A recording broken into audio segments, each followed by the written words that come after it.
Jesús y los egipcios, como jamás te los explicaron. 33 datos increíbles. Pocas historias han sido tan contadas, reinterpretadas y manipuladas como la de Jesús de Nazaret. Pero lo que muchos desconocen es que una parte esencial de su vida transcurre lejos de Belén, lejos de Jerusalén, en las ardientes arenas de Egipto, un país que ya era milenario cuando nació el Mesías, un territorio de faraones, de magia ancestral, de dioses con cabezas de halcón y misterios que desafían la lógica. ¿Qué hacía la familia de Jesús en Egipto? ¿Fue una simple huida o algo mucho más profundo? Este video no es para los que se conforman con las versiones oficiales. Hoy te llevaré a través de 33 datos asombrosos, olvidados o deliberadamente ignorados, que vinculan a Jesús con Egipto de formas que pondrán en jaque lo que creías saber. Vamos a comenzar. Deja tu like porque tu apoyo es muy importante. Y escribe en los comentarios el nombre de tu ciudad y el país donde vives, porque vamos a elegir una ciudad para contar una historia muy interesante. Ahora sí vamos. 1. La infancia perdida de Jesús. ¿Vivió realmente en Egipto? Cuando pensamos en la vida de Jesús, visualizamos a un hombre adulto predicando en Galilea, rodeado de apóstoles, enfrentando a los fariseos. Pero hay un capítulo que la Biblia menciona con apenas un susurro: su infancia. Más aún, su infancia en Egipto. ¿Por qué habría el Hijo de Dios de huir a un país considerado pagano por los judíos? ¿Qué ocurrió durante esos años de 1900 exilio? El Evangelio de Mateo dice que tras el nacimiento de Jesús, José fue advertido en sueños de que Herodes planeaba asesinar al niño. La familia entonces emprendió una travesía hacia Egipto, donde vivieron hasta la muerte del rey. Pero Mateo no da más detalles. Es en los evangelios apócrifos, en especial el Evangelio árabe de la infancia, donde la historia se vuelve verdaderamente fascinante. Según estos textos, durante su estancia en Egipto, el niño Jesús realizó milagros sorprendentes. Resucitó a un niño muerto por una serpiente, curó a leprosos, y al llegar a una ciudad infestada de demonios, estos huyeron ante su presencia. Algunas versiones incluso narran que ídolos paganos se derrumbaron cuando él entró en sus templos. ¿Por qué Roma ignoró o censuró estos relatos? ¿Temían acaso la conexión entre Jesús y las creencias milenarias de los egipcios? Egipto no era simplemente un refugio, era un país saturado de simbolismo espiritual, de prácticas místicas, de un legado que influyó profundamente en las religiones posteriores. El viaje de Jesús a Egipto pudo haber sido más que una huida, un periodo de formación, de descubrimiento, de contacto con verdades antiguas que moldearon su misión.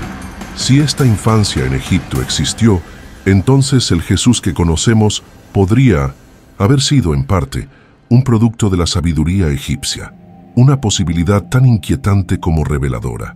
2. El éxodo inverso, de Nazaret a la tierra de los faraones. Cuando hablamos del éxodo en la historia bíblica, pensamos en Moisés guiando a su pueblo fuera de Egipto hacia la tierra prometida. Pero en la historia de Jesús ocurre lo opuesto. Él, siendo apenas un niño, huye hacia Egipto. Un éxodo inverso cargado de simbolismo. La tierra que una vez fue prisión para los hebreos se convierte ahora en refugio para el futuro Mesías. ¿Casualidad? Difícilmente. La ruta de este viaje no era fácil ni segura. De Nazaret a Egipto hay cientos de kilómetros, atravesando desiertos, hostiles montañas y caminos infestados de bandidos. José, María y el niño probablemente viajaron con caravanas de comerciantes, fundiéndose entre extranjeros, hablando con dialectos ajenos, ocultando su verdadera identidad. Imagina al niño Jesús contemplando las pirámides, las columnas de los templos, los rituales de un pueblo con una espiritualidad muy distinta a la suya. Este viaje marcó profundamente a la familia.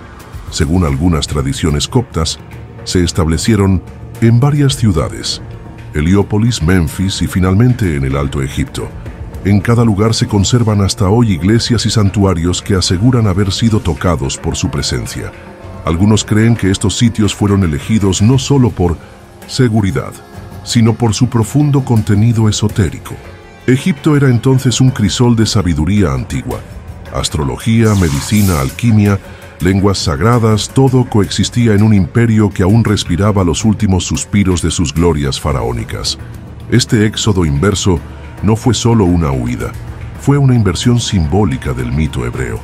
Jesús no escapó del yugo egipcio, buscó Egipto, y es allí, entre sus ruinas vivas, donde pudo haberse sembrado una semilla espiritual que florecería años después en su predicación.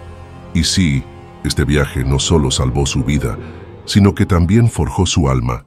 3. Egipto bajo dominio romano. Un nido de culturas y conflictos. Cuando Jesús fue llevado a Egipto, no llegó a un reino faraónico como el de Moisés, sino a una provincia estratégica del Imperio Romano. Desde el año 30 del siglo antes de nuestra era, Egipto había sido absorbido por Roma tras la derrota de Cleopatra y Marco Antonio.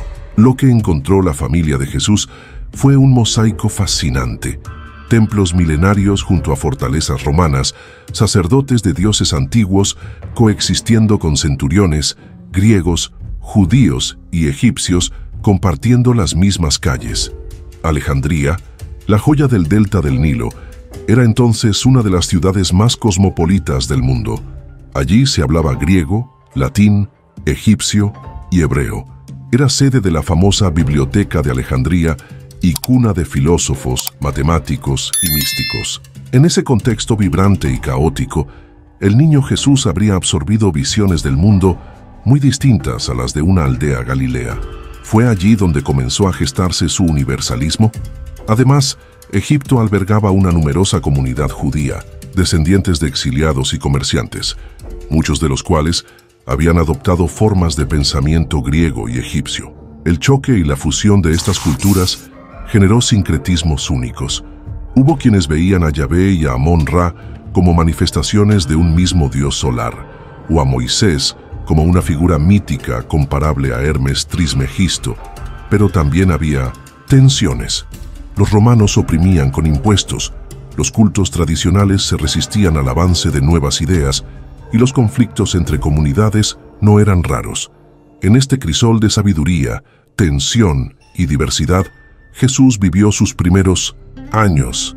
No es descabellado pensar que su contacto temprano con un mundo tan complejo moldeó su capacidad de hablar a todo tipo de públicos, desde pescadores hasta eruditos. Egipto, entonces, no fue solo refugio, fue una escuela, un espejo del mundo, y quizás el escenario donde comenzó a definirse la visión revolucionaria del Mesías. 4. El templo de On-Heliópolis, la cuna del monoteísmo. A las afueras de la actual ciudad de El Cairo, entre el caos urbano y las huellas del desierto, yacen las ruinas casi olvidadas de una ciudad sagrada, Heliópolis, conocida en el antiguo Egipto como On.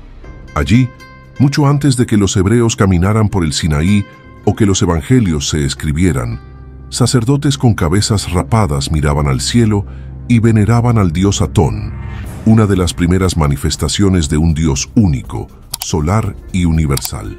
La tradición afirma que José, padre adoptivo de Jesús, se estableció con su familia cerca de este lugar. No es coincidencia. On era un centro de sabiduría teológica. Sus sacerdotes no solo eran guardianes del culto, sino también astrónomos, filósofos y maestros. Se decía que Moisés había sido instruido allí, y algunos incluso lo identificaban con un iniciado egipcio que llevó los secretos de Heliópolis a los hebreos. Para un niño como Jesús, que pasaba sus años formativos cerca de estas ruinas vivas, el contacto con esta antigua tradición no sería menor. Pudo haber influenciado su visión de un Dios único, universal, no atado a templos ni etnias. La idea de un Padre Celestial que lo trasciende todo recuerda inquietantemente las concepciones teológicas de Atón. Además, Heliópolis era un lugar de convergencia entre ciencia y espiritualidad. Allí se estudiaban los ciclos del sol, las estaciones, el movimiento de los astros, la medicina del alma. ¿Podría haber sido este el verdadero templo que formó espiritualmente al joven Jesús? Uno donde no se ofrecían sacrificios de sangre, sino comprensión del cosmos y de la luz interior. Si aceptamos que Jesús vivió en Egipto y que Heliópolis estaba en su entorno, entonces no podemos ignorar la posibilidad de que el templo de On influyera en su pensamiento.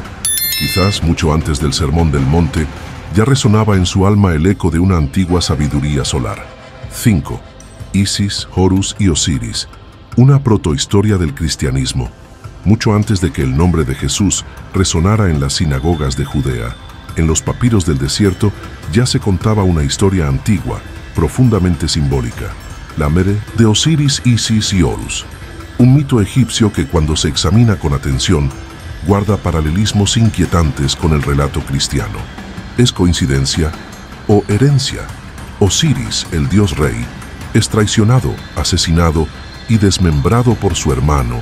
Set, Isis, su esposa, lo busca incansablemente, reúne sus restos y mediante un acto divino lo resucita. De esa unión sagrada nace Horus, el hijo divino, concebido sin intervención sexual, destinado a vengar a su padre y traer justicia al mundo. Horus es criado en secreto, protegido de la amenaza de Set, y cuando crece, enfrenta al mal, sufre, pero finalmente triunfa. ¿Te suena familiar?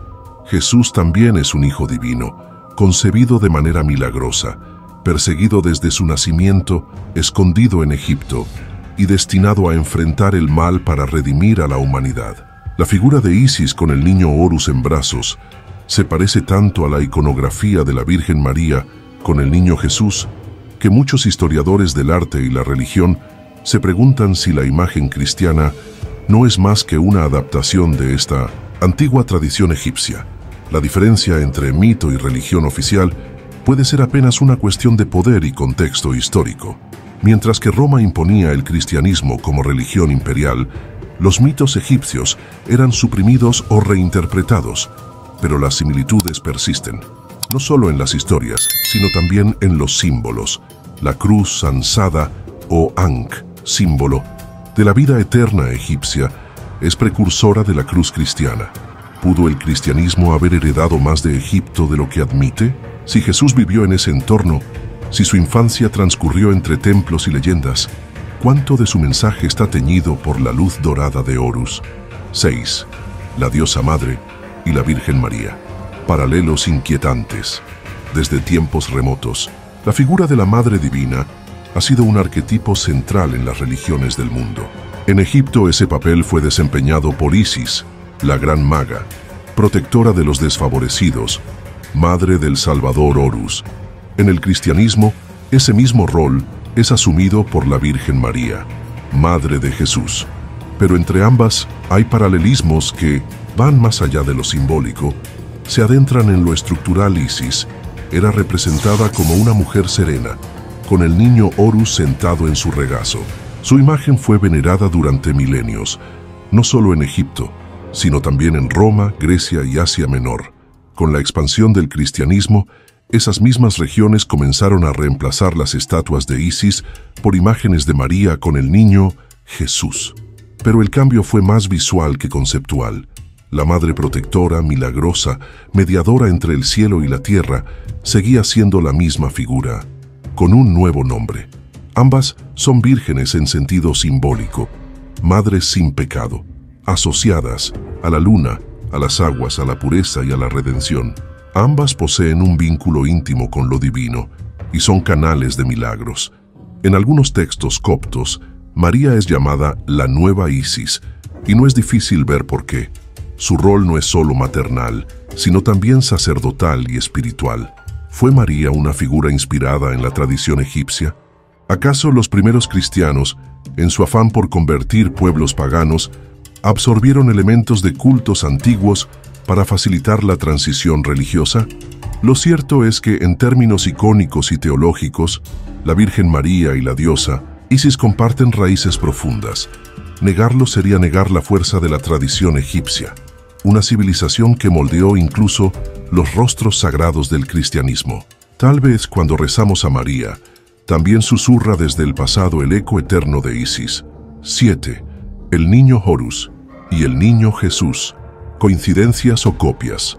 La imagen de un niño divino, rodeado de prodigios, salvado de la muerte, protegido por una madre santa y destinado a salvar al mundo, no nació con Jesús. Ya en el antiguo Egipto, más de 1000 años antes, se veneraba a Horus, el hijo sagrado de Isis y Osiris.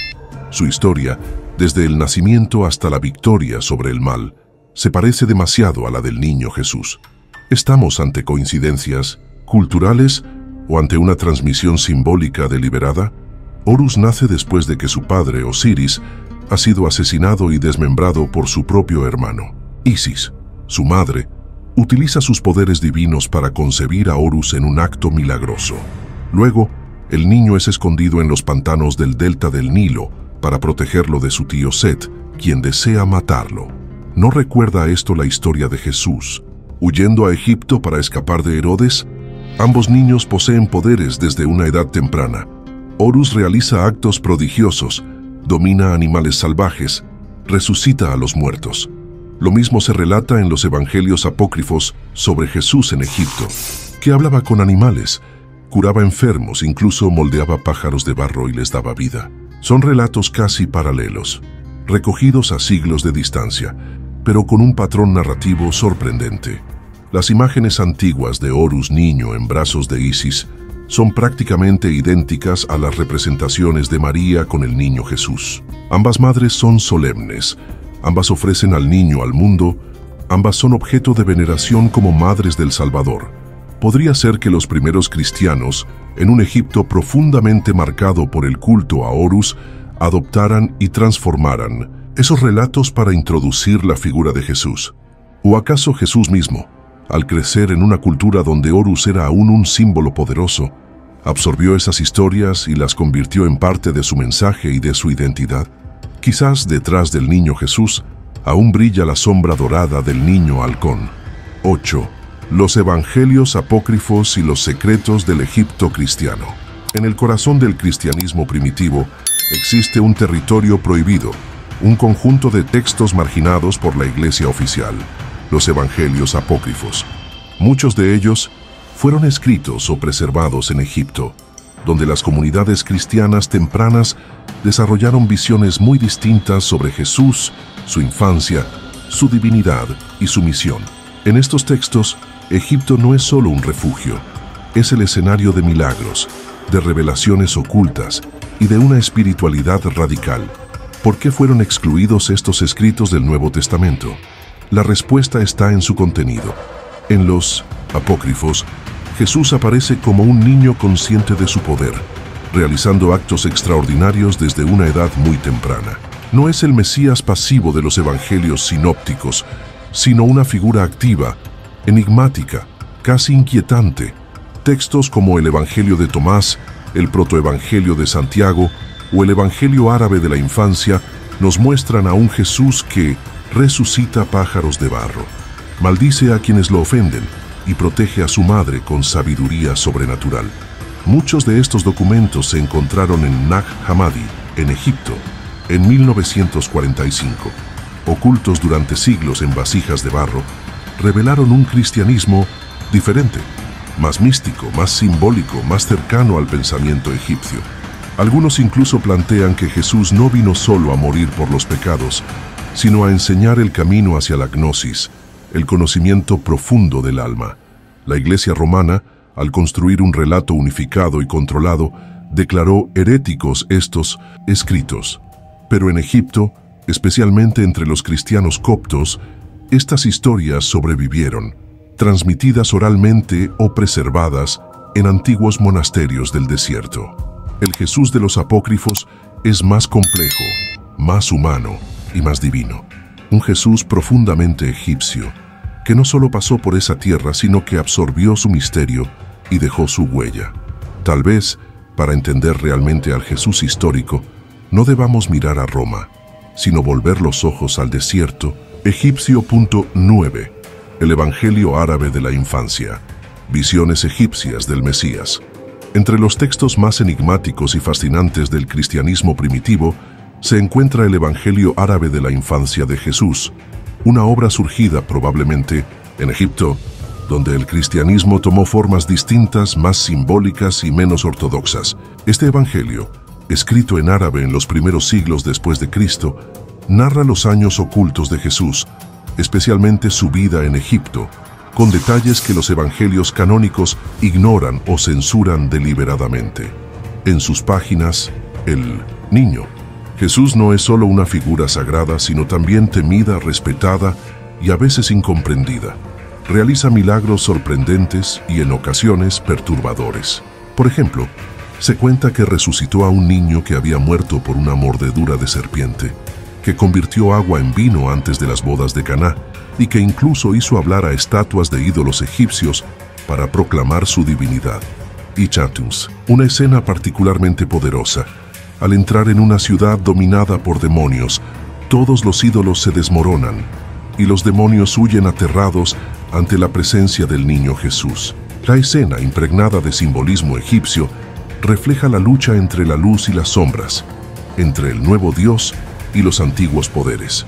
Este evangelio también describe cómo Jesús y su familia fueron protegidos por animales del desierto, guiados por ángeles disfrazados de pastores, y cómo cada lugar donde descansaban era transformado por su presencia en un santuario. Muchas de estas locaciones son veneradas aún hoy por los cristianos coptos, como parte de la ruta sagrada de la Sagrada Familia. El Evangelio árabe de la infancia no es simplemente un texto marginal. Es una ventana a una visión egipcia del Mesías, rica en misticismo, maravillas y poder. Un Jesús que no solo caminó por Egipto, sino que se convirtió en parte en uno de sus hijos espirituales. 10. Milagros egipcios. El niño Jesús y los dragones del desierto. Pocos conocen las historias que emergen de los antiguos relatos cristianos egipcios sobre la infancia de Jesús. En ellas, el desierto no es solo un paisaje árido, sino un teatro de lo sobrenatural, poblado por criaturas míticas, fuerzas oscuras y manifestaciones prodigiosas. En ese entorno místico, el niño Jesús no es simplemente un refugiado, es un ser divino enfrentando las fuerzas primordiales del caos.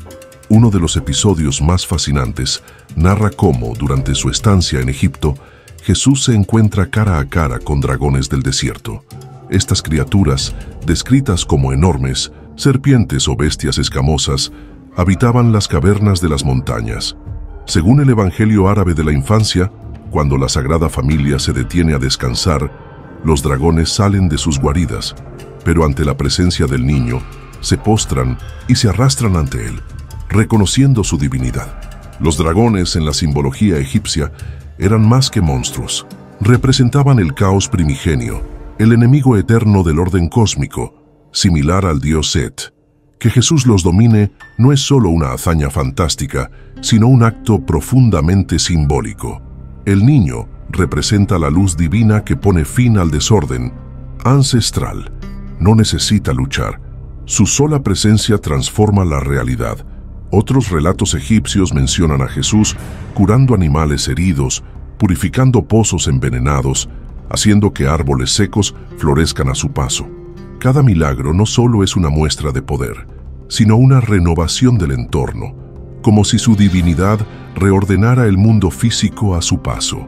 Estos relatos, conservados por generaciones en la tradición copta, muestran una imagen de Jesús más cercana a un héroe solar egipcio que a la figura serena de los evangelios romanos. Es un niño poderoso, sabio y profundamente conectado con el paisaje sagrado de Egipto. Tal vez el Jesús que enfrentó dragones no sea un invento piadoso, sino una verdad olvidada que sobrevivió en las arenas del desierto. 11. La fuga a Egipto. Protección divina o estrategia política. La huida de la Sagrada Familia a Egipto es uno de los episodios más breves pero más significativos del Evangelio de Mateo. Según el relato, un ángel advirtió a José en sueños del peligro inminente. Herodes buscaba al niño para matarlo. Así, en plena noche, José, María y Jesús abandonan todo y cruzan desiertos y fronteras para refugiarse en tierra extranjera. ¿Pero fue realmente solo un acto de protección divina? ¿O hubo detrás una estrategia más profunda, incluso política? Egipto no era un lugar cualquiera. Era una provincia rica y bien vigilada del Imperio Romano, pero también una tierra donde vivía una gran comunidad judía. Muchos habían huido allí durante las guerras macabeas y la destrucción del primer templo. En ciudades como Alejandría, los judíos habían prosperado, construido sinagogas y convivían, aunque no sin tensiones, con griegos y egipcios. José, posiblemente conocedor de este contexto, eligió Egipto porque ofrecía una red de apoyo, una diáspora judía organizada, capaz de ofrecer anonimato y recursos. Además, la huida a Egipto evocaba intencionalmente el éxodo de Moisés, estableciendo un paralelismo simbólico. Así como Moisés fue salvado de la matanza de los niños hebreos por el faraón, Jesús es salvado de la matanza ordenada por Herodes. Pero hay un giro. Mientras Moisés escapa de Egipto, Jesús escapa hacia Egipto, invirtiendo la narrativa y sugiriendo que la salvación, esta vez, viene de la tierra de los faraones. La decisión de esconderse allí también tiene implicaciones teológicas profundas. ¿Fue una preparación divina para que Jesús entrara en contacto con una sabiduría ancestral? ¿O una forma de legitimar su figura entre culturas no judías desde su infancia? Sea como sea, la elección de Egipto no fue al azar. Fue un acto cargado de historia, de significado espiritual y de pragmatismo. Tal vez, sin esa huida estratégica, el mundo nunca habría conocido al Mesías.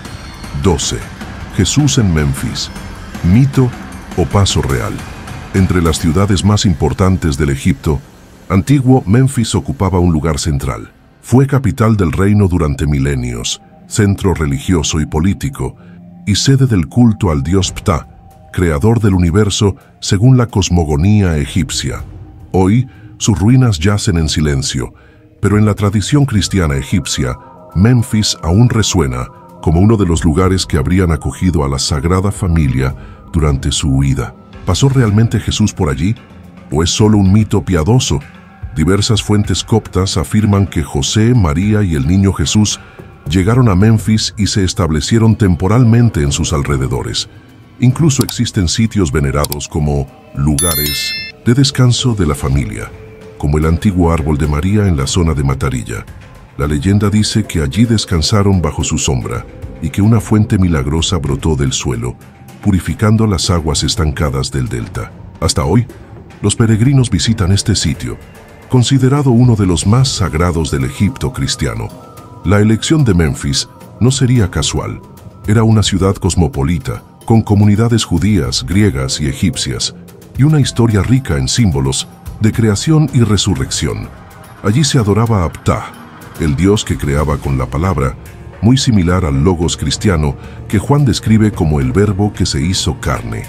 ¿Podría esta coincidencia haber influido en las narrativas posteriores sobre Jesús? También es significativo que Memphis haya sido una ciudad de transición entre lo antiguo y lo nuevo, entre lo pagano y lo espiritual, entre el poder terrestre y el poder divino. Si Jesús caminó por sus calles, respiró su aire y miró sus templos, es posible que aquellas piedras milenarias hayan sembrado en su alma la idea de una fe universal. Quizás no fue un simple paso. Quizás Memphis fue una iniciación silenciosa, un umbral entre dos mundos. 13. El río Nilo y el bautismo simbólico de las almas. El río Nilo, arteria vital del Egipto antiguo, no era solo una fuente de agua y fertilidad, sino también un símbolo espiritual profundo, vinculado al renacimiento, a la purificación y al ciclo eterno de la vida. Durante siglos, las aguas del Nilo fueron consideradas sagradas, un canal entre el mundo de los vivos y el de los dioses. Para una figura como Jesús, cuya doctrina se centraría luego en la renovación del alma y el bautismo, ¿habría sido su contacto con el Nilo algo más que geográfico? En la tradición egipcia, sumergirse en el Nilo era participar de un acto de purificación. Los sacerdotes egipcios realizaban abluciones diarias y durante las fiestas del calendario religioso, multitudes se bañaban en sus aguas para limpiar sus pecados y renovar su espíritu. Este concepto guarda un inquietante paralelismo con el bautismo cristiano, en especial con el rito realizado por Juan el Bautista en el Jordán, que marcaría el inicio del ministerio de Jesús.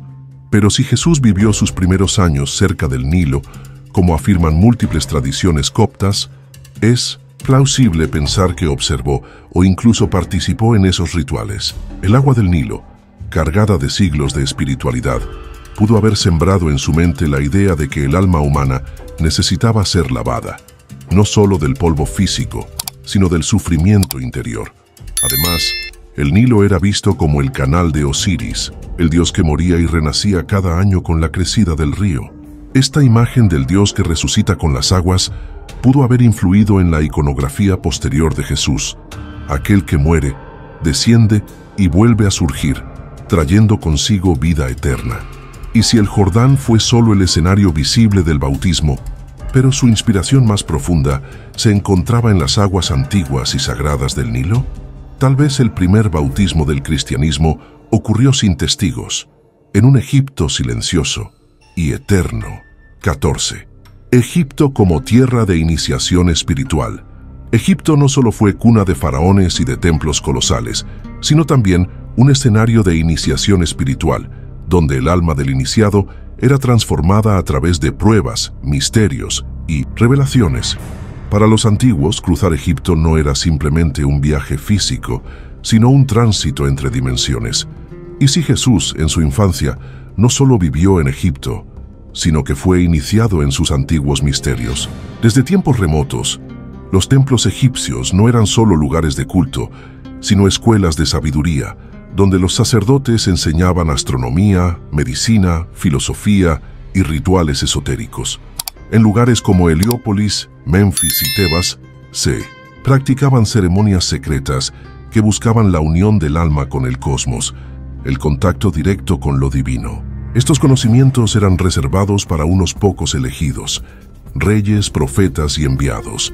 Muchos textos gnósticos y tradiciones esotéricas posteriores sugieren que Jesús, durante sus años en Egipto, pudo haber sido formado espiritualmente en estos entornos. Aunque los evangelios oficiales guardan silencio sobre esos años perdidos, los escritos apócrifos y las tradiciones coptas sugieren que el niño prodigio fue observado por sabios y sacerdotes egipcios, quienes reconocieron en él una luz inusual. Egipto también era tierra de simbolismo. La muerte, el renacimiento, la dualidad entre la luz y la oscuridad, el camino de la purificación, todos estos elementos aparecen en los rituales egipcios y luego resurgen con fuerza en las enseñanzas de Jesús. Casualidad o herencia espiritual. Incluso algunos místicos cristianos posteriores, como los padres del desierto, consideraban a Egipto una tierra santa, no por sus paisajes, sino por su capacidad de transformar el alma a través del silencio, la prueba y la contemplación. Tal vez más allá de la protección contra Herodes, Egipto fue para Jesús un laboratorio del espíritu, un lugar donde, en secreto, el niño se convirtió en sabio y el sabio en Mesías. 15. El cristianismo copto, los herederos de un Jesús egipcio. Cuando se habla del cristianismo, la mayoría piensa en Roma, Jerusalén o Constantinopla. Pero en los márgenes del Nilo, en un Egipto que ya conocía a los dioses mucho, antes de que naciera Jesús, surgió una de las ramas más antiguas y persistentes del cristianismo, la Iglesia copta. Y no es exagerado decir que sus fieles se consideran los herederos directos del Jesús egipcio. Los coptos son los cristianos, nativos de Egipto. Su nombre proviene del griego aegyptios, que significa egipcio, y su lengua litúrgica, el copto, es la última etapa del idioma egipcio antiguo. Cuando la Sagrada Familia huyó a Egipto, según la tradición copta, no solo encontraron refugio, sembraron las semillas de una fe que florecería en los siglos posteriores. Desde el siglo I, pequeñas comunidades cristianas comenzaron a multiplicarse en Egipto, muchas de ellas inspiradas por las leyendas de la presencia del niño Jesús. Estos primeros cristianos mezclaron el mensaje evangélico con la profunda espiritualidad egipcia, dando origen a una forma única de cristianismo, más místico, más simbólico y profundamente enraizado en el desierto. Los coptos fueron los primeros en practicar el monacato, con figuras como San Antonio y San Pacomio, cuyos monasterios aún existen. Vivían como los antiguos sabios egipcios, en silencio, ayuno, meditación, enfrentando demonios internos en el aislamiento del desierto. Sus himnos, iconografía y liturgia todavía conservan símbolos que recuerdan al antiguo Egipto, como la cruz ansada, Anka y los cánticos solares. A pesar de las persecuciones, las invasiones y los siglos de marginación, los coptos han preservado una memoria viva del Jesús que pasó por Egipto. Para ellos, no es un episodio menor, es una marca espiritual, una herencia sagrada que los conecta con el origen mismo de su fe. Quizás, en sus rezos, aún resuena el eco del niño que caminó por el Nilo y nunca se fue del todo. 16. El monasterio de San Antonio y los misterios del desierto. En lo más profundo del desierto oriental de Egipto, entre montañas secas y cielos abrasadores, se alza uno de los lugares más sagrados y antiguos del cristianismo, el monasterio de San Antonio, fundado en el siglo IV, sobre el lugar donde el santo vivió como ermitaño. Pero este no es solo un sitio de oración, es un santuario del silencio, un archivo viviente de misterios y quizás un eco directo de aquel Jesús que vivió su infancia entre las arenas egipcias. San Antonio fue el primer monje cristiano, un joven egipcio que tras oír las palabras del Evangelio, vendió todo lo que tenía y se internó en el desierto para buscar a Dios. Su historia está marcada por visiones, batallas espirituales contra demonios, largos ayunos y una transformación interior radical. Todo esto ocurrió en el mismo Egipto, donde Jesús había vivido décadas antes. ¿Coincidencia o continuidad espiritual? El monasterio se convirtió en un punto de atracción para quienes buscaban no una religión organizada, sino una experiencia directa con lo divino. Los monjes vivían en celdas excavadas en la roca, en absoluto silencio, replicando el aislamiento de los antiguos sacerdotes egipcios.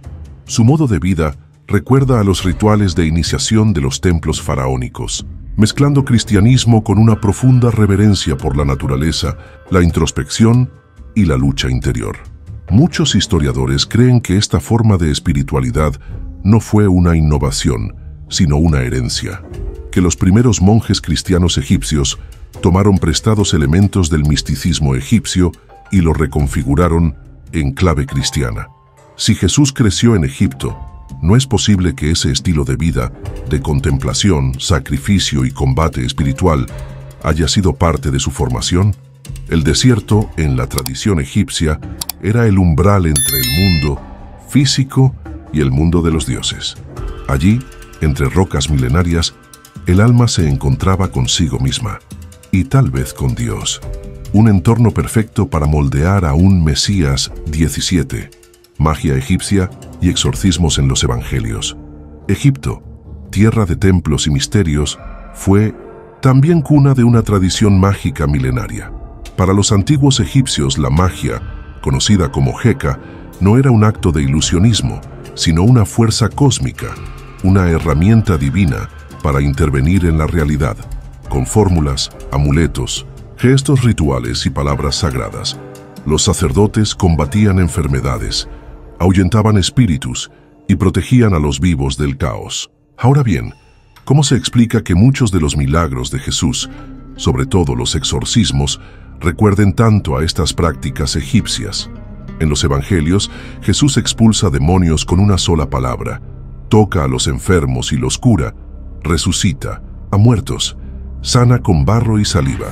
Estos actos, aunque revestidos de un aura divina, no son muy distintos a los rituales egipcios que buscaban restablecer el equilibrio entre el bien y el mal. Incluso en algunos manuscritos antiguos, se menciona a Jesús elaborando figuras de barro, una práctica claramente mágica para devolver la vida o alterar la materia. En los papiros mágicos egipcios, que datan de siglos antes de Jesús, encontramos invocaciones a dioses, sellos de protección, fórmulas para expulsar entidades oscuras, y muchas de estas estructuras litúrgicas aparecen transformadas en los textos cristianos. Es probable que durante su infancia en Egipto, Jesús haya estado expuesto a esta visión del mundo donde el verbo tiene poder, donde el nombre divino puede cambiar el destino. También es curioso que en varios relatos de exorcismos, los demonios reconozcan a Jesús inmediatamente. Este detalle sugiere no solo su divinidad, sino que su presencia emanaba una fuerza que las entidades espirituales conocían. En la tradición egipcia, Los verdaderos iniciados eran reconocidos por su luz interior, su capacidad de alterar el mundo invisible. Podría ser que Jesús no solo fuera hijo de Dios, sino también heredero de una sabiduría ancestral, egipcia que dominaba lo oculto. Tal vez sus milagros no eran rupturas de la naturaleza, sino actos rituales con raíces muy antiguas, tan antiguas como el Nilo. 18. Jesús y Tot, el verbo encarnado en dos culturas. En la mitología egipcia, uno de los dioses más enigmáticos y poderosos es Tot, deidad de la sabiduría, la escritura, el conocimiento oculto y el lenguaje sagrado. Representado con cabeza de ibis o como un babuino sagrado, Tot era el mediador entre los dioses y los hombres, el que anotaba el destino de las almas, el que enseñó a los humanos el poder de la palabra. Cuando leemos el Evangelio de Juan, en 1900, que el principio era el verbo, y el verbo estaba con Dios y el verbo era Dios. No es descabellado preguntarse, ¿es Jesús en algún nivel una nueva manifestación del arquetipo de Tot? Tot era considerado el logos viviente, el poder creativo que da forma al universo mediante la palabra. En el cristianismo, Jesús es también el verbo encarnado, la palabra hecha carne. Ambas figuras comparten esta cualidad casi mágica de crear, curar y transformar a través del lenguaje sagrado. No se trata de coincidencias superficiales, sino de estructuras simbólicas profundas que hablan de una misma necesidad humana: encontrar en el lenguaje una vía de conexión con lo eterno. Durante su infancia en Egipto, Jesús habría estado expuesto, directa o indirectamente, a esta figura divina. Aunque los templos estaban en declive, los mitos vivían en la memoria colectiva. El concepto de un ser divino que trae sabiduría, que juzga con justicia y que domina los misterios del alma, estaba presente en la cultura que lo acogió. Tot también era el escriba de los dioses, el que registraba cada palabra, cada acción, cada verdad. En muchos textos gnósticos, Jesús cumple una función similar. No solo predica, sino que revela secretos, desmantela estructuras de poder y guía a sus discípulos hacia un conocimiento más profundo y oculto. Si Tot fue el dios del conocimiento egipcio, Jesús sería su reflejo cristiano. Ambos son puentes entre el cielo y la tierra, entre lo humano y lo divino. Tal vez el verbo no comenzó en Belén, sino en las antiguas bibliotecas de Egipto. 19. El libro de los muertos y la resurrección del alma. El libro de los muertos egipcio no es un texto de terror como sugiere su nombre moderno, sino una guía espiritual para el alma en su tránsito al más allá. Conocido por los antiguos como el libro de la salida al día, contenía conjuros, himnos y rituales diseñados para ayudar al difunto a navegar por el mundo subterráneo, superar pruebas y alcanzar la vida eterna. Al comparar sus enseñanzas con las palabras de Jesús sobre la resurrección y el reino de los cielos, uno se pregunta, ¿estaba realmente tan distante su visión de la egipcia?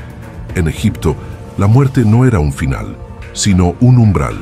El alma debía rendir cuentas ante Osiris, dios del inframundo, en una escena famosa donde el corazón del difunto se pesaba contra la pluma de la verdad.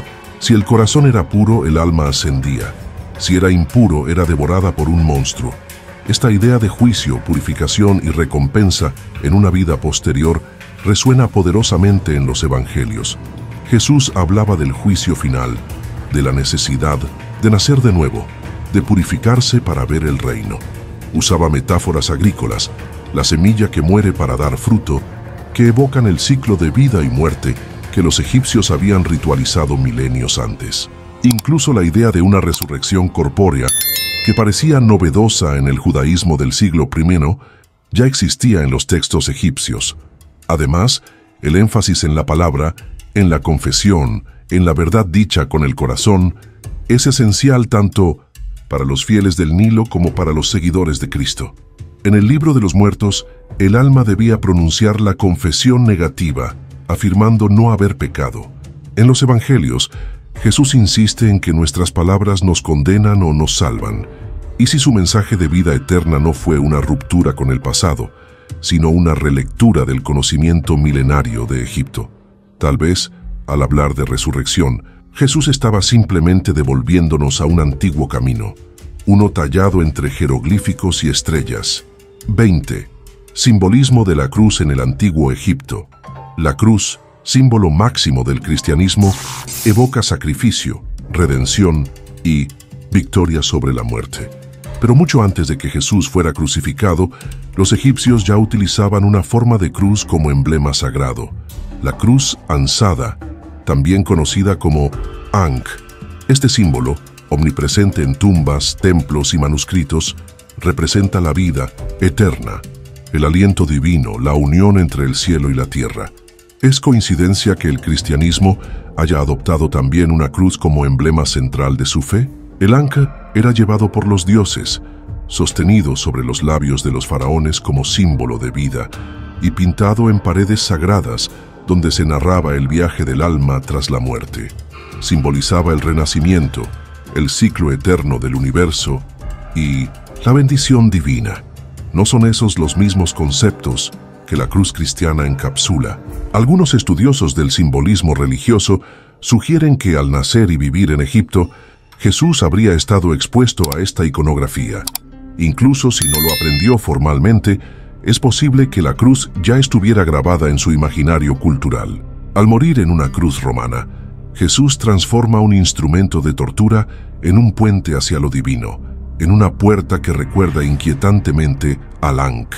Hay quienes afirman que los primeros cristianos en Egipto, los coptos, no vieron contradicción alguna entre ambos símbolos. De hecho, las cruces coptas antiguas incorporan elementos del Ankh, el lazo superior, los brazos extendidos, el eje vertical. Para ellos, la cruz de Cristo no negaba su pasado egipcio, sino que lo redimía y completaba. La cruz no es simplemente un instrumento romano de ejecución, es una figura arquetípica, presente en múltiples culturas. En Egipto, ya era sagrada milenios antes del cristianismo.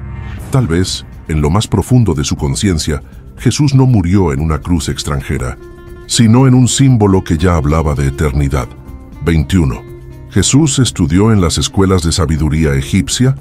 Durante siglos, Egipto fue conocido no solo por sus monumentos y dioses, sino también por ser una tierra de sabiduría oculta, donde existían escuelas místicas reservadas a unos pocos elegidos. Estas escuelas, operadas por sacerdotes en templos como los de Heliópolis, Tebas o Dendera, formaban a sus iniciados en astronomía, medicina, geometría sagrada, magia ceremonial y filosofía espiritual. En estos recintos se transmitía un conocimiento que iba más allá de lo práctico. Se buscaba la transformación del alma. ¿Pudo haber Jesús, durante su infancia en Egipto, sido introducido en estos misterios? Los evangelios oficiales guardan silencio sobre los años de Jesús, entre los 12 y los 30. Pero ese vacío ha sido terreno fértil para numerosas tradiciones, leyendas y textos apócrifos que sugieren que su tiempo en Egipto no fue pasivo, sino formativo. Algunos escritos gnósticos y esotéricos mencionan que Jesús estudió junto a sabios egipcios, aprendiendo el arte de sanar, de interpretar símbolos, de leer los secretos del alma y del universo. No sería el primer profeta o sabio que se forma en Egipto. Moisés, según la Biblia, fue instruido en toda la sabiduría de los egipcios. Platón y Pitágoras también habrían bebido de esas fuentes. ¿Por qué no Jesús? Los relatos sobre su extraordinario conocimiento a temprana edad, su uso del lenguaje como herramienta transformadora, su dominio del cuerpo y del espíritu, y su profunda visión cósmica de la vida y la muerte, hacen pensar que su sabiduría no se limitaba a la tradición hebrea. Hay algo en su enseñanza que trasciende culturas, que resuena con doctrinas milenarias más antiguas que el mismo judaísmo. Si Jesús fue, como él mismo afirmó, la luz del mundo, es posible que esa luz se haya encendido en los corredores silenciosos de un templo egipcio, tal vez allí entre papiros polvorientos y columnas talladas con estrellas, comenzó su verdadera formación como maestro de almas. 22. Los papiros de Nag Hammadi y los secretos gnósticos. En 1945, un descubrimiento en el Alto Egipto cambiaría para siempre la forma en que entendemos el cristianismo primitivo. En una cueva cercana a la localidad de Nag Hammadi, Un campesino encontró una vasija sellada que contenía 13 códices de papiro. Dentro, más de 50 textos escritos en copto, muchos de ellos considerados heréticos por la Iglesia oficial. Estos manuscritos, conocidos como los textos de Nag Hammadi, contienen una visión del cristianismo profundamente distinta y profundamente egipcia. Entre estos textos se encuentran el Evangelio de Tomás, el Evangelio de Felipe, el Evangelio de la Verdad y muchos otros que reflejan un pensamiento gnóstico, una forma de espiritualidad que busca el conocimiento interior, la gnosis, como vía de redención. Para los gnósticos, el mundo físico era una ilusión, una cárcel creada por seres inferiores, y solo a través del despertar del alma podía alcanzarse la divinidad. Lo más impactante es la figura de Jesús en estos textos. No es un mártir, sufriente, sino un maestro secreto, un revelador de misterios, un guía hacia la iluminación interior. Habla en parábolas esotéricas, enseña en privado y desafía las estructuras del poder religioso.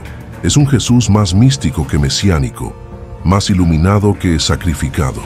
Estos textos fueron escritos y preservados en Egipto, probablemente por comunidades cristianas que habían fusionado la enseñanza de Jesús con la tradición esotérica egipcia.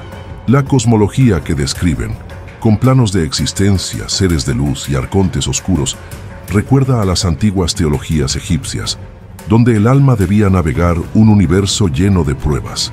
El hallazgo de Nag Hammadi nos obliga a reconsiderar qué tanto del Jesús que conocemos es el resultado de censura y edición, y qué tanto permanece oculto como oro enterrado entre los textos que Egipto ha guardado durante siglos.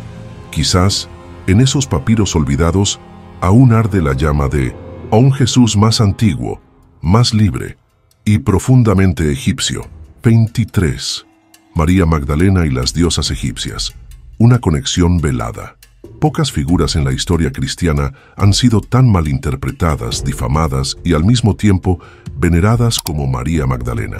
De prostituta arrepentida a compañera espiritual de Jesús, su papel ha sido objeto de debate, censura y fascinación.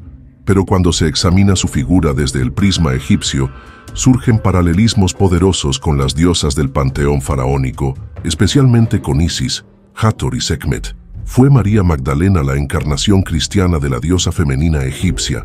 Isis, por ejemplo, no solo era madre, también era maga, sanadora, protectora de los difuntos y guía espiritual.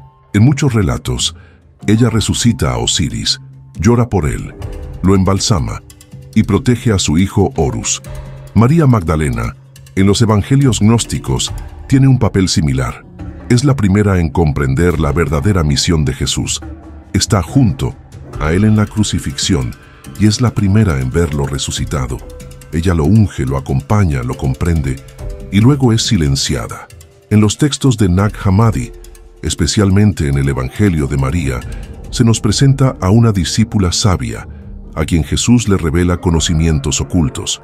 Ella no es una simple seguidora, sino una iniciada, una transmisora de la gnosis, lo que la acerca al arquetipo de las sacerdotisas egipcias, mujeres formadas en los templos para oficiar rituales, sanar y canalizar el misterio. Incluso la iconografía posterior de María Magdalena, con un frasco de ungüento vestida en rojos profundos, rodeada de misterio, la asemeja a las representaciones de Hathor, diosa del amor, la música y la embriaguez divina, pero también guía de las almas al más allá. María, como Hathor, es puente entre el dolor humano y la iluminación espiritual. ¿Fue entonces María Magdalena una heredera de lo sagrado femenino egipcio, una sacerdotisa cristiana con raíces en los templos del Nilo? Tal vez su historia no fue borrada, sino transformada, y en su silencio aún resuena el eco de antiguas diosas que no han muerto, solo cambiaron de nombre. 24. El Apocalipsis copto, visiones místicas del fin. La idea del fin del mundo, del juicio final y del triunfo del bien sobre el mal ha sido una constante en muchas religiones. El cristianismo lo encarna en el libro del Apocalipsis de Juan, cargado de símbolos, bestias, catástrofes y revelaciones. Pero en Egipto, especialmente dentro del cristianismo copto, existen otras versiones menos conocidas de estos eventos finales. Los Apocalipsis coptos, textos místicos que describen visiones del fin con una intensidad y profundidad simbólica que remiten tanto a la tradición bíblica como a los antiguos mitos egipcios. Estos textos apócrifos, como el Apocalipsis de Elías, el Apocalipsis de Pedro o el Apocalipsis de Sofonías, fueron conservados por comunidades cristianas egipcias que, lejos de Roma, desarrollaron una espiritualidad marcada por el desierto, el silencio y el misterio. En ellos, el juicio no solo es un evento cósmico, sino una transformación del alma, un viaje hacia la luz que recuerda las pruebas del alma en el libro de los muertos egipcio. En estos escritos, Jesús aparece no solo como juez, sino como guía místico que acompaña a las almas a través de planos espirituales, revela secretos del más allá y describe con detalle la lucha entre las fuerzas de la luz y las tinieblas. La imagen que emerge es menos institucional y más esotérica, donde la salvación se obtiene no solo por la fe, sino por el conocimiento revelado. Muchos de estos apocalipsis presentan visiones similares a las egipcias: puertas estelares, guardianes del umbral, pesajes del alma y seres luminosos que custodian los caminos celestiales. Esta mezcla entre gnosis cristiana y cosmología egipcia sugiere que el pensamiento apocalíptico cristiano en Egipto no fue una simple copia, sino una evolución de creencias ancestrales. Y si el verdadero fin que Jesús anunció no era la destrucción del mundo, sino el fin de la ignorancia espiritual, tal vez los coptos conservaron la clave: el Apocalipsis no como castigo, sino como despertar del alma. 25. Relatos cristianos de serpientes, momias y revelaciones. En el Egipto antiguo, las serpientes eran símbolos de sabiduría, peligro y protección.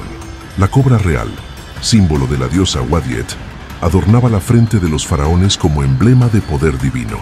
Al mismo tiempo, Egipto era la tierra de las momias, cuerpos preservados mediante rituales sagrados para asegurar la inmortalidad. Curiosamente, estos elementos, serpientes, cuerpos incorruptos y revelaciones del más allá, reaparecen en ciertos relatos cristianos de fuerte sabor egipcio. ¿Coincidencia o legado espiritual? Los evangelios canónicos apenas rozan estos temas, pero en los textos apócrifos y tradiciones coptas emergen con fuerza. Se narran historias en las que Jesús, niño en Egipto, hace retroceder serpientes venenosas, las convierte en polvo, o les habla como si fueran criaturas conscientes. En algunos relatos, estas serpientes no son simples animales, sino manifestaciones del mal, guardianas de secretos, o seres que custodian portales hacia otros planos. En otros textos se mencionan cuerpos incorruptos de santos y mártires egipcios, conservados milagrosamente, como si la técnica de la momificación hubiera sido reemplazada por un poder divino. En monasterios coptos, todavía hoy se exhiben reliquias que desafían la descomposición, envueltas en tejidos sagrados, con una reverencia que recuerda al antiguo culto funerario faraónico.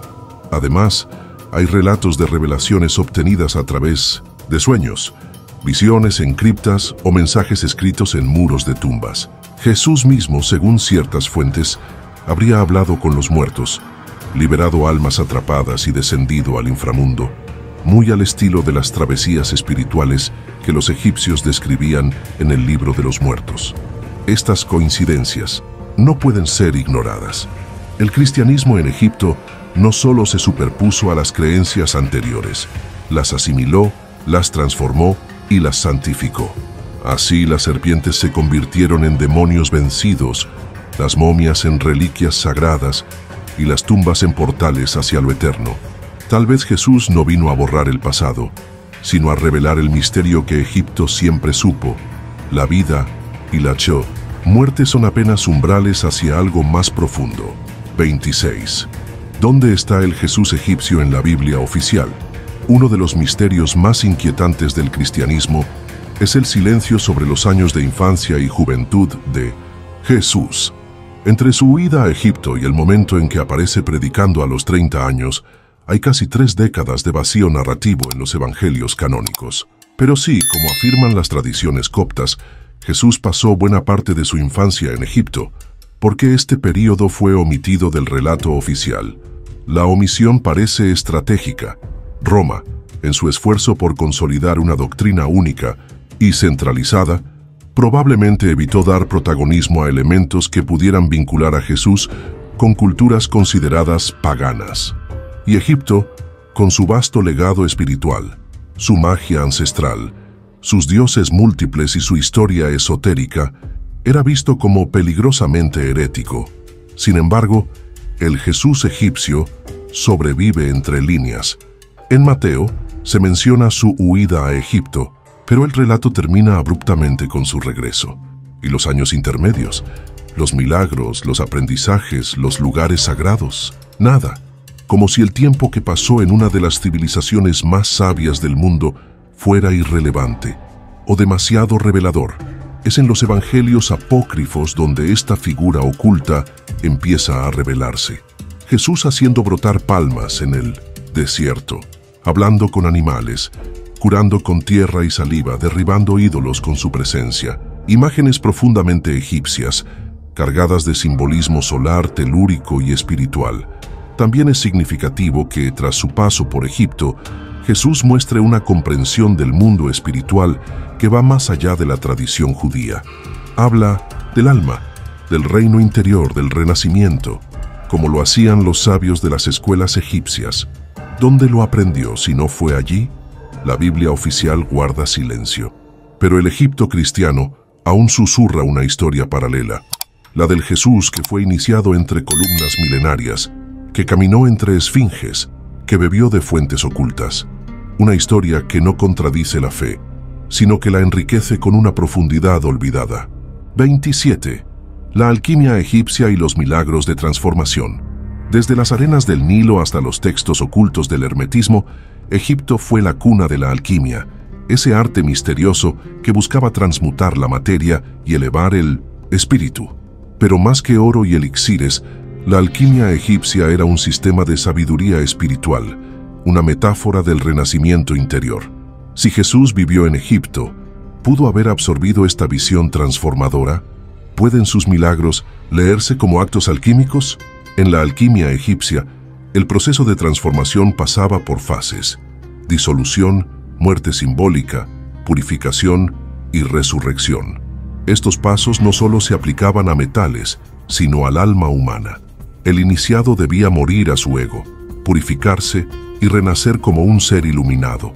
Es sorprendente cómo esta narrativa se refleja en las enseñanzas y acciones de Jesús. Multiplicar el pan, convertir agua en vino, sanar con lodo, caminar sobre el agua. Cada uno de estos actos puede ser visto no solo como un milagro, sino como una transmutación simbólica. Tomar lo mundano y convertirlo en divino. Como el alquimista que convierte plomo en oro, Jesús transforma el dolor en consuelo, la muerte en vida, la ceguera en visión. El vínculo más evidente con la alquimia está en la figura de Hermes Trismegisto, una combinación del dios egipcio Tot y el dios griego Hermes, considerado el padre de la alquimia y la sabiduría oculta. Sus textos, como la tabla esmeralda, hablan del uno que es todo y del como es arriba es abajo, frases que resuenan con los mensajes espirituales de Jesús sobre el reino de los cielos dentro de nosotros. Y si los milagros de Jesús no fueran rupturas de la naturaleza, sino manifestaciones de un conocimiento antiguo que trascendía la materia, un saber que Egipto había custodiado en templos y símbolos durante milenios. Tal vez cuando Jesús tocaba a un enfermo y lo sanaba, no solo obraba un milagro, sino que practicaba la alquimia sagrada del alma. 28. Las peregrinaciones ocultas del cristianismo primitivo. Mucho antes de que Roma impusiera su versión del cristianismo, existía un movimiento silencioso, profundo y marginal. Las peregrinaciones ocultas que realizaban los primeros cristianos hacia lugares sagrados de Egipto. Estos viajes no eran solo rutas físicas, sino verdaderos caminos iniciáticos, recorridos espirituales que buscaban seguir las huellas del niño Jesús y conectarse con la sabiduría ancestral del Nilo. Entre los siglos I y IV, muchos cristianos primitivos evitaron los grandes centros urbanos y se adentraron en el desierto egipcio. Allí, donde la Sagrada Familia supuestamente se ocultó durante años, surgieron sitios de culto, pequeñas comunidades y santuarios en honor a sus pasos. Estas peregrinaciones no eran masivas ni institucionalizadas, sino místicas. Quienes las emprendían lo hacían movidos por una intuición, que en las arenas de Egipto se ocultaba una dimensión de la fe que no podía hallarse en Jerusalén o Antioquía. Los monjes del desierto, los llamados padres del yermo, eran muchas veces los receptores de estos peregrinos. Vivían como los antiguos iniciados egipcios, en silencio, en meditación, enfrentando demonios internos y revelando verdades a quienes estaban listos para recibirlas. Algunos creían que en ciertas cavernas o palmerales había dejado su presencia Jesús y que allí podían experimentarse visiones, curaciones o revelaciones. Incluso los antiguos templos egipcios, como los de Filé, Dendera o Luxor, fueron visitados por cristianos que buscaban vestigios de una sabiduría más antigua que Moisés, pero compatible con las enseñanzas de Cristo. Esos templos, antes sagrados para dioses solares y cósmicos, fueron lentamente convertidos en iglesias, no por imposición, sino por reconocimiento espiritual. Estas peregrinaciones ocultas, hoy casi olvidadas, fueron la semilla de un cristianismo alternativo, uno que no negaba lo egipcio, sino que lo integraba como parte de una revelación más profunda. Quizás aquellos primeros peregrinos intuían algo que el tiempo casi borró, que el verdadero camino de Cristo también pasa por las orillas del Nilo. 29. El silencio de Roma sobre Egipto en la vida de Jesús. En el corazón del Pisintru, cristianismo oficial, hay un silencio que retumba más que 1000 palabras. El silencio de Roma sobre Egipto en la vida de Jesús. Aunque el Evangelio de Mateo menciona brevemente que la Sagrada Familia huyó a Egipto, el relato se interrumpe de forma abrupta. No hay detalles, no hay escenas, no hay palabras. Es como si una parte vital de la biografía del Mesías hubiera sido deliberadamente borrada o minimizada. ¿Por qué? ¿Qué representa Egipto que incomodaba tanto a los editores de los evangelios canónicos? Egipto era, en tiempos de Jesús, una tierra de saber prohibido. Para Roma era el símbolo de lo excesivamente espiritual, de lo oculto, de lo esotérico. Un lugar donde el alma era más importante que la ley, donde los templos enseñaban misterios y donde el pueblo, aunque dominado, mantenía una visión cósmica de la existencia. En otras palabras, Egipto era todo lo que el imperio no podía controlar. Además, Roma quería construir un cristianismo unificado, con autoridad apostólica y dogmas claros. El Jesús egipcio, místico, milagroso desde la infancia, conectado con fuerzas naturales y enseñanzas antiguas, era una amenaza a ese proyecto. ¿Cómo mantener el control de una fe si su fundador se vincula con prácticas que Roma considera supersticiones peligrosas? Es por eso que los evangelios apócrifos, muchos de los cuales emergieron en Egipto, fueron condenados como heréticos. Allí estaba el Jesús que habla con animales, que domina serpientes, que derriba ídolos con su mera presencia. Allí estaba el eco de una infancia entre templos, dunas y visiones. Roma necesitaba un Jesús universal, pero controlado, un Salvador divino, pero políticamente correcto. Y Egipto no encajaba en ese esquema. Así, lo que pudo haber sido un capítulo glorioso de la vida del Mesías quedó relegado a la penumbra de los manuscritos olvidados. Tal vez ha llegado el momento de romper ese silencio, de mirar hacia el sur, hacia el Nilo, y recuperar la parte de Jesús que Roma quiso enterrar. 30. La esfinge, los templos y los secretos milenarios. Si hay un símbolo que encarna el misterio de Egipto, es la esfinge de Giza, majestuosa, enigmática, tallada en un solo bloque de piedra, guarda silencio desde hace más de 4000 años frente a las pirámides. Su mirada fija al horizonte parece contener secretos que desafían el tiempo. En los templos y monumentos del antiguo Egipto se esconden claves espirituales, cosmológicas y simbólicas que, según algunos estudiosos, podrían haber influido en la visión de mundo de Jesús durante su estancia en estas tierras. Para el Egipto antiguo, Los templos no eran simplemente lugares de culto, sino mapas del alma humana, réplicas del universo. Cada sala, cada jeroglífico, cada orientación tenía un propósito iniciático. Se decía que el iniciado que comprendía los secretos del templo podía trascender la muerte y unirse al cosmos. Esta visión resuena con las enseñanzas de Jesús sobre el reino de los cielos, el templo del espíritu y la transformación interior. La esfinge, con cuerpo de león y rostro humano, representaba la unión entre la fuerza y la conciencia. Para algunos, simboliza al guardián de los misterios. ¿Y si Jesús, durante su infancia en Egipto, fue llevado por su familia o por sabios locales a contemplar estos templos y monumentos? ¿Y si estos símbolos sembraron en su alma la semilla de una espiritualidad que luego compartiría con el mundo?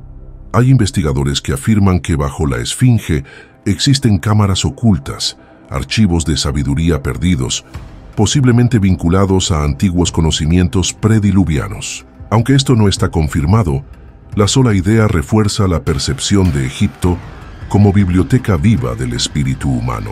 Jesús hablaba de puertas, de llaves del reino, de secretos revelados solo a los puros de corazón. Tal vez algunos de esos secretos estaban tallados en piedra, esperando ser leídos, no por los sabios del mundo, sino por un niño que un día se convertiría en maestro. 31. Jesús y Moisés. Dos figuras, un mismo camino egipcio. Jesús y Moisés son dos de las figuras más poderosas de la historia sagrada. Separados por más de 1000 años, uno funda el judaísmo, el otro revoluciona la espiritualidad, con su mensaje de amor y redención. Pero ambos tienen algo en común que no puede pasarse por alto: su conexión profunda con Egipto. Y cuando se analizan sus vidas en paralelo, surge una pregunta inquietante. ¿Es el camino de Jesús una repetición, una evolución o una redención del camino que Moisés trazó siglos antes? Moisés nace en Egipto, es criado por la hija del faraón, aprende la sabiduría de los sacerdotes egipcios y tras un largo proceso de transformación, libera a su pueblo y lo guía hacia una nueva tierra.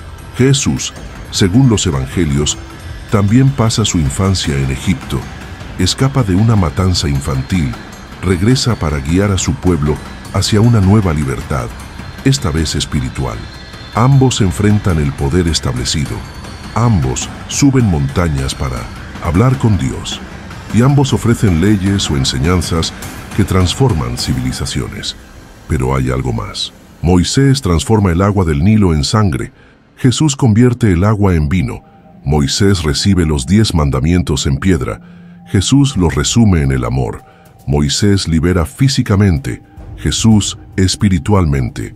Es como si Jesús recorriera el mismo camino que Moisés, pero a un nivel superior, más profundo, más universal. ¿Y si Egipto no solo fue el escenario común de sus vidas, sino el crisol que forjó sus almas? Moisés huyó de Egipto, pero lo llevó consigo. Jesús vivió en Egipto y lo integró en su visión del reino. Tal vez Egipto fue el útero espiritual que dio a luz a dos redentores, uno que abrió el mar y otro que abrió los corazones. Dos caminos, un mismo origen y un mensaje que siglos después sigue resonando como un eco del Nilo. 32. El misterio de la cronología. ¿Hubo una distorsión histórica? Uno de los aspectos más debatidos por historiadores, teólogos y místicos es la cronología real de la vida de Jesús. ¿Nació realmente en el año 1? ¿Qué ocurrió durante sus años perdidos? ¿Y por qué existen tantas contradicciones en los relatos? Cuando sumamos a esto la influencia egipcia, surge una posibilidad inquietante: que la historia que conocemos esté alterada, fragmentada o incluso reescrita. Varios textos apócrifos y fuentes gnósticas sugieren que Jesús no solo vivió en Egipto, sino que allí aprendió, creció y enseñó. Sin embargo, estos hechos no figuran en los evangelios canónicos. ¿Se trata de simples omisiones o de un acto deliberado de reconfiguración del tiempo y del mensaje? Algunos investigadores afirman que Jesús pudo haber tenido contacto con escuelas de sabiduría egipcias desde muy joven y que su ministerio, oficialmente ubicado en Palestina, pudo haberse iniciado mucho antes. Otros sostienen que hubo varios Jesuses, es decir, que la figura histórica fue una fusión de distintos maestros con raíces en diversas culturas, especialmente la egipcia. Incluso la cronología de su nacimiento ha sido puesta en duda. Herodes, que según Mateo ordenó la matanza de los inocentes, murió en el año 4 antes de nuestra era. Entonces, ¿cómo es posible que Jesús haya nacido después de su muerte? Este tipo de contradicciones ha llevado a muchos a considerar que la cronología bíblica fue ajustada para encajar en un marco político-teológico controlado por Roma. Egipto, como tierra de sabiduría, no solo habría acogido al niño Jesús, sino que también habría dejado en él una marca espiritual e histórica que los cronistas posteriores intentaron minimizar o diluir. Quizás el verdadero calendario de su vida está grabado no en los evangelios oficiales, sino en los muros de templos antiguos y en los códices enterrados por el polvo del tiempo. Tal vez, al recuperar la cronología egipcia de Jesús, también estemos redescubriendo el rostro oculto del Mesías. 33.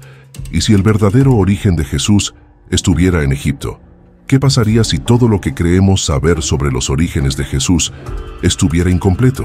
¿Y si Egipto no fuera solo un capítulo pasajero de su infancia, sino el verdadero punto de partida de su identidad espiritual, de su sabiduría y de su misión? Esta pregunta, tan provocadora como reveladora, nos obliga a mirar más allá de los evangelios canónicos y considerar una posibilidad que durante siglos fue ignorada: que el Jesús que cambió el mundo fue, en parte, formado por la tierra de, dice, los faraones. Los elementos están todos ahí: el viaje a Egipto, la tradición oral copta que conserva lugares exactos por donde pasó, los relatos apócrifos que describen milagros en tierras egipcias, los paralelismos con Horus, Tot, Isis, Osiris y las enseñanzas del libro de los muertos. No se trata de copiar, sino de herencia espiritual. Egipto era el corazón del conocimiento antiguo, el crisol de religiones, el laboratorio místico del alma. Jesús no predicó una religión nueva basada en estructuras externas, predicó la transformación interior, el renacimiento espiritual, el poder del amor y la verdad. Y esa visión tiene mucho más en común con la sabiduría iniciática egipcia que con el legalismo fariseo o las instituciones romanas. ¿Qué implicaría aceptar este origen egipcio de Jesús? Tal vez tendríamos que reconfigurar la historia del cristianismo, no como una ruptura con el pasado, sino como su evolución natural. Reconocer que antes del pesebre en Belén hubo templos, esfinges, desiertos y símbolos, que el verdadero mensaje de Jesús es más antiguo, más universal y más profundo de lo que imaginamos. Si Egipto fue el lugar donde los dioses caminaban entre los hombres, ¿por qué no pudo ser también el lugar donde comenzó el camino del Hijo del Hombre? Tal vez el verdadero secreto de Jesús no está en los tronos de Roma, sino en la arena eterna del Nilo. Jesús y Egipto, dos nombres que rara vez se colocan lado a lado, pero que, al hacerlo, revelan un universo de conexiones ocultas, símbolos olvidados y verdades silenciadas. Hemos recorrido 33 senderos que nos invitan a mirar más allá de los relatos oficiales, a cuestionar las narrativas impuestas y a descubrir un Jesús más antiguo, más sabio, más conectado con lo sagrado que vive en la arena, el sol y la piedra. ¿Fue Egipto solo un refugio o una escuela espiritual que forjó al Mesías? ¿Fueron los milagros de Jesús una continuación de los misterios del Nilo?